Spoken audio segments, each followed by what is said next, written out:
Magandang araw Luzon, Visayas at Mindanao sa aking mga subscribers, sa aking mga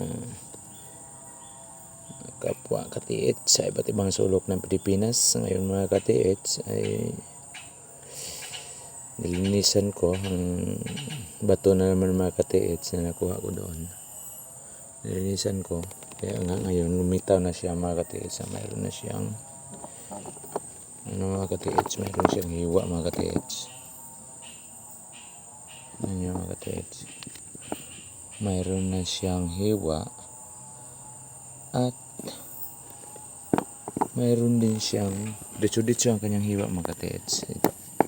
Galing dito mga katiits na dito gumanon, tumagos dito mga katiits. Dito tumagos siya, tingnan nyo mga katiits.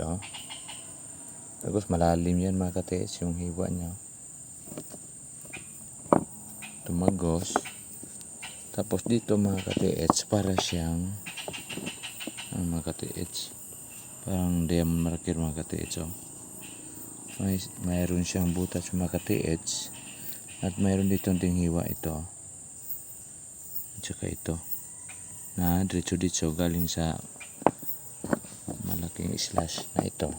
Diretso siya dito,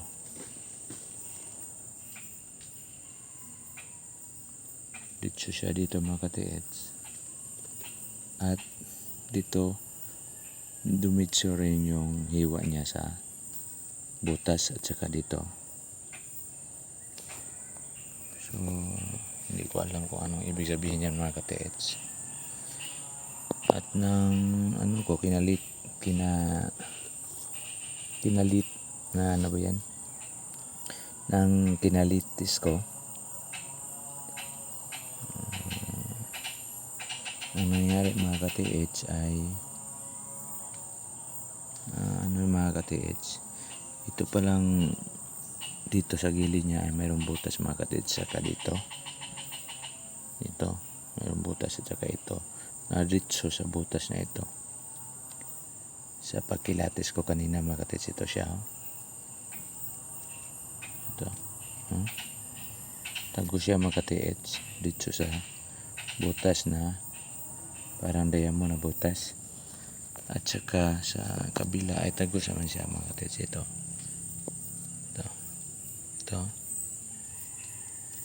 so nag-cross siya. Tingnan nyo mga katiits, nag-cross siya, ang dalawang butas ay nag-cross siya dito, nagtagpo sila dito sa butas na may pagka-diamond. Ayun mga katiits, ayun na lang bahala mga katiits kung anong ibig sabihin yan, kasi tulad ng palagi kong sinasabi mga katiits, ako ay baguhan pa lang sa treasure hunting at wala pang masyadong karanasan, pero palagi naman akong nanonood ng mga video sa YouTube, kaya nga mayroon akong mga knowledge sa mga madali lang na maka-interpret ako sa mga pero ito hindi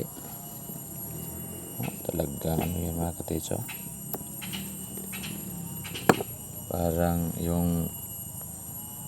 Parang bear, parang teddy bear mga katiits.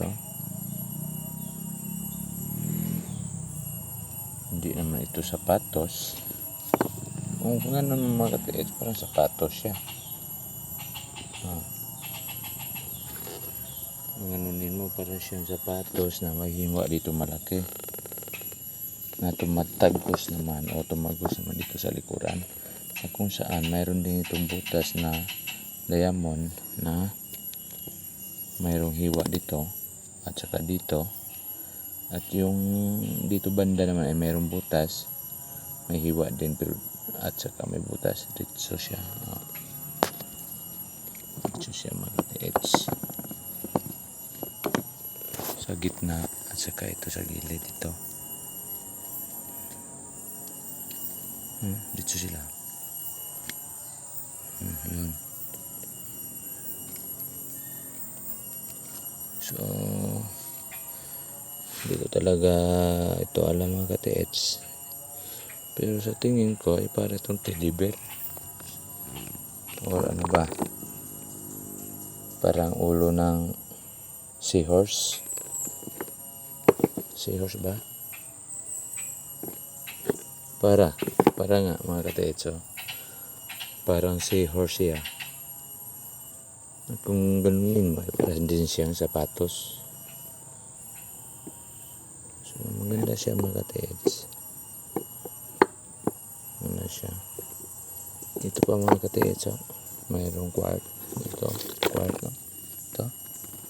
Quart talaga yan mga katets. Hindi ko lang nakita ito nung nakuha ko ito doon.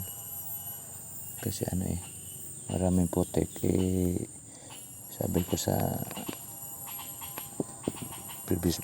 previous video ko mga katets na lakas ng ulan dito mga katets, kaya nga naalis yung mga putik at yun tumambad na sa akin yung ito pala isang quartz at para din mayroong nakadikit na seashell to